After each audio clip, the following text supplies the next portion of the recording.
Bienvenidos a una nueva entrevista de DW. Les saluda desde Berlín Silvia Cabrera.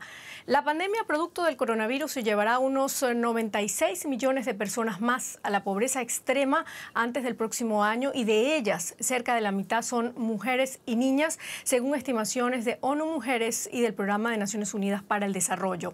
Estos organismos prevén que 435 millones de mujeres y niñas vivirán en el 2021 en extrema pobreza a nivel global, producto de la pandemia.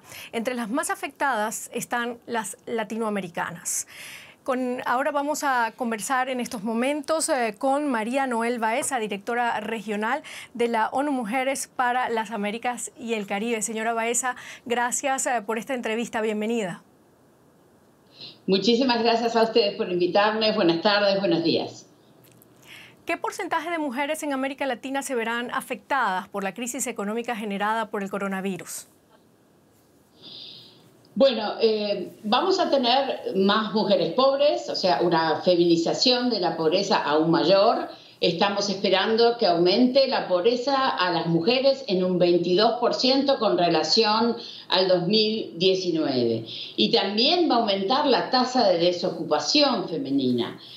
Más o menos estamos pensando que va a aumentar entre un 15 y un 20%, sobre todo en los sectores mayormente afectados por la pandemia, en virtud del cierre de las economías, como es el turismo, el comercio, los mercados.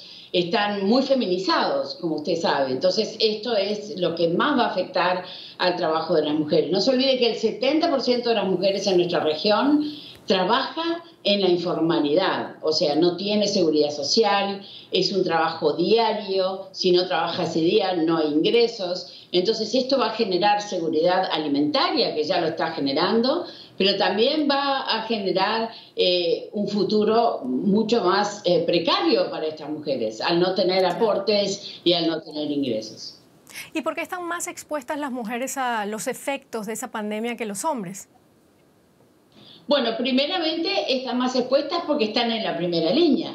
El 74% del personal sanitario son mujeres. Pero hay un dato curioso, solo el 21% de esas mujeres están en la mesa donde se toman las decisiones. Es la misma tendencia que hay en la política, en la economía, también se da en el sector sanitario. Pero sí, en este caso, las mujeres han sido heroínas, han sido ellas que han estado en la primera línea. Obviamente se han contagiado y han fallecido. Y también han sufrido discriminación en sus propios lugares de vivienda, porque al volver del hospital a su casa han sido discriminadas por sus vecinos muchas veces. Por otro lado, cerca de la mitad de las mujeres que conforman la fuerza laboral femenina, que son 126 millones de mujeres en la región, como le decía, trabajan en condiciones de informalidad, sin contar con la estabilidad laboral ni la protección social.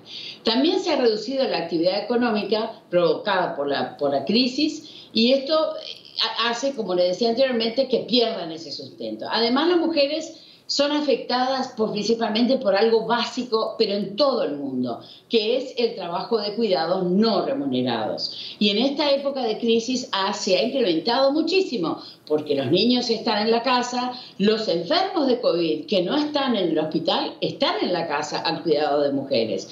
Y también los adultos mayores, los discapacitados. Entonces tenemos que la mujer siempre trabaja más o menos 3 o 4 veces más que el hombre en trabajos no remunerados. Y dependiendo el nivel de pobreza, o sea, en el quintil 1, donde nosotros las llamamos las mujeres de los pisos pegajosos, trabajan más de 45 horas en trabajos no remunerados, lo cual les impide salir a trabajar afuera porque no hay sistemas de cuidado. Por eso la prioridad política nuestra es que se establezcan sistemas de cuidado que le permitan a la mujer no solo salir a trabajar como cuidadoras, sino también salir a trabajar dejando a sus niños y a sus adultos bien cuidados.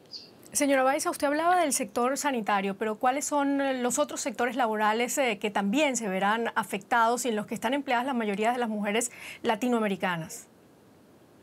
Bueno, turismo, comercio, restauración, hoteles. Y un sector muy afectado también es el trabajo doméstico, porque lo hacen el 77% en condiciones de informalidad, a pesar de la Convención 189 de la OIT, que ha regulado el trabajo doméstico, diciéndole a los estados que tienen que formalizar los trabajos de empleadas domésticas. Solo un 17% está formalizado. Eso verdaderamente ha sido terrible. El pico de la pandemia, las empleadas domésticas, la mayoría, han quedado sin empleo. Y lo que es peor, muchas veces han sido esclavizadas, porque las patronas no les han permitido volver a sus hogares por medio a los contagios. Entonces estamos ante un grave problema. Así que puedo decir fácilmente que el sector más afectado ha sido el de las trabajadoras domésticas. A su vez, varios países de la región, como Bolivia, Ecuador, Honduras, Paraguay, Perú, Colombia, México y El Salvador, una parte importante del empleo femenino se concentra en el trabajo por cuenta propia, el trabajo familiar no remunerado y servicios domésticos. En estas ocupaciones... ¿Son esos países de la región donde hay más exclusión de las mujeres como fuerza laboral, donde es más importante esa exclusión o donde estas permanecen con trabajos muy precarios? ¿O cuáles son los países más afectados?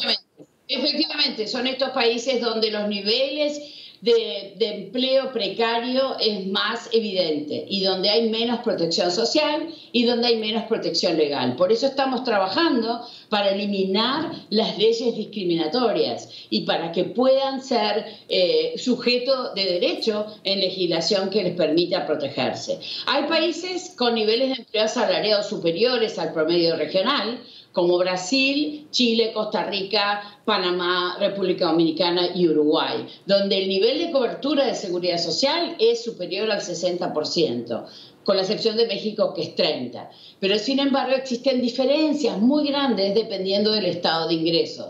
Otra vez, las mujeres de los pisos pegajosos, las mujeres de menores ingresos, el porcentaje de cobertura es muy inferior, lamentablemente. Claro, estamos en una región donde las mujeres dedican más del triple del tiempo al trabajo no remunerado que los hombres. Usted ya nos los ha estado comentando.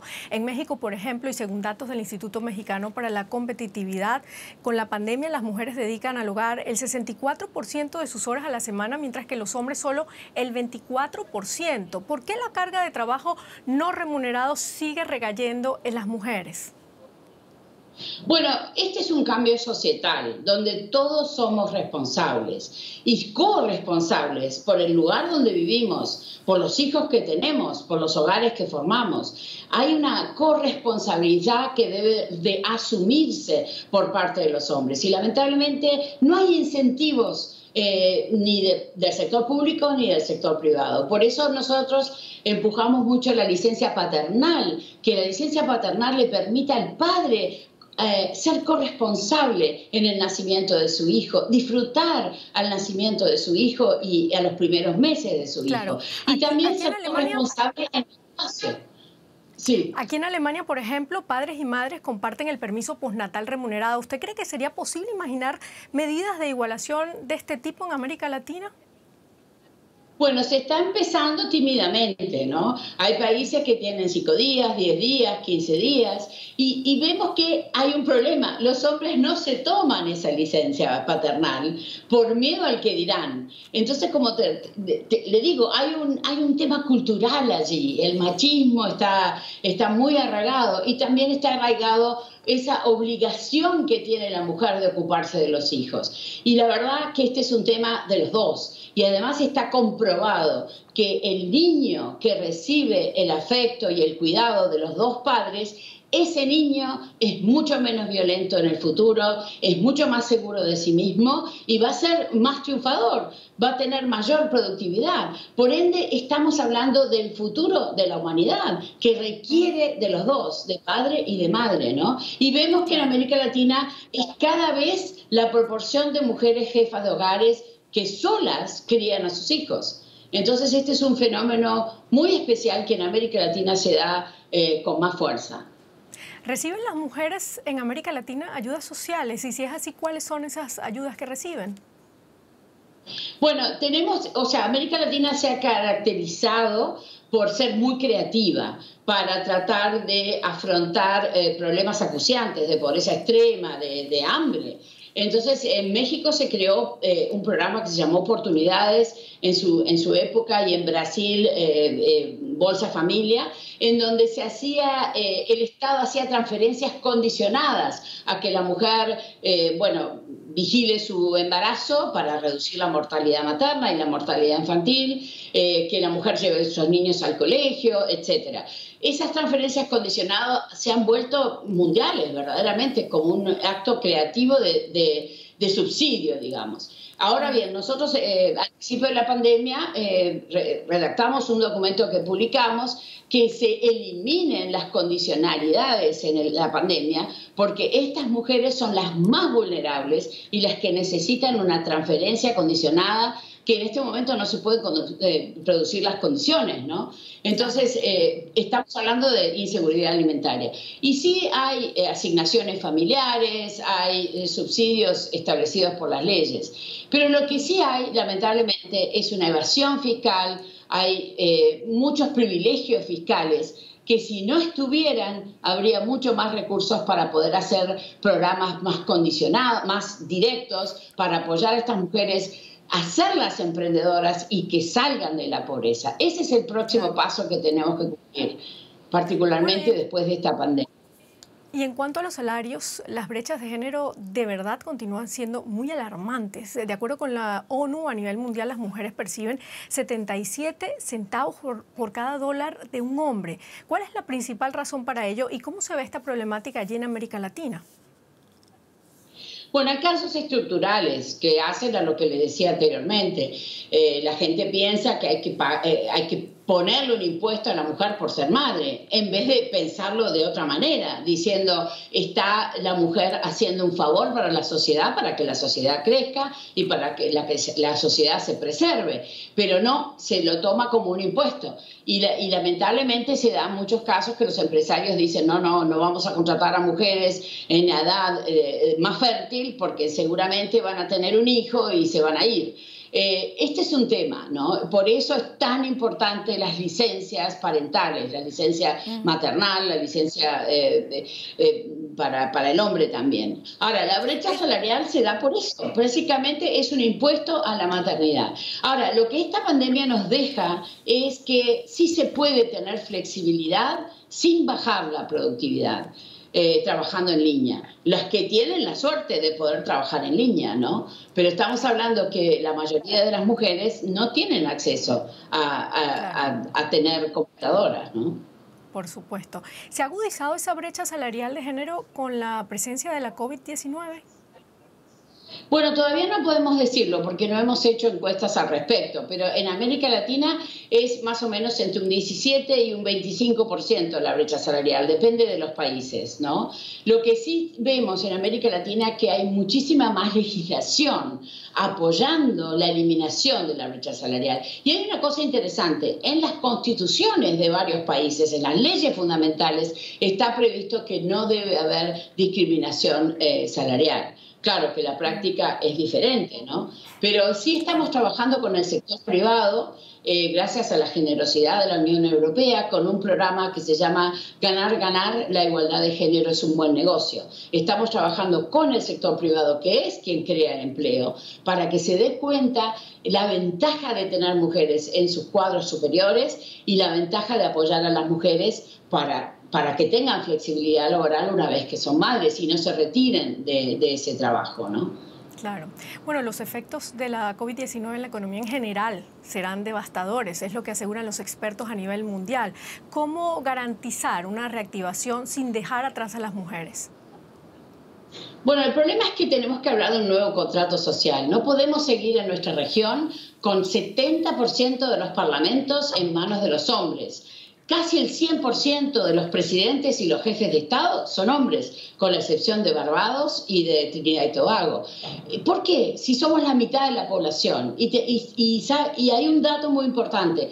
El 65% de los estudiantes que salen de universidades son mujeres, lo cual significa que las mujeres estamos muy bien preparadas.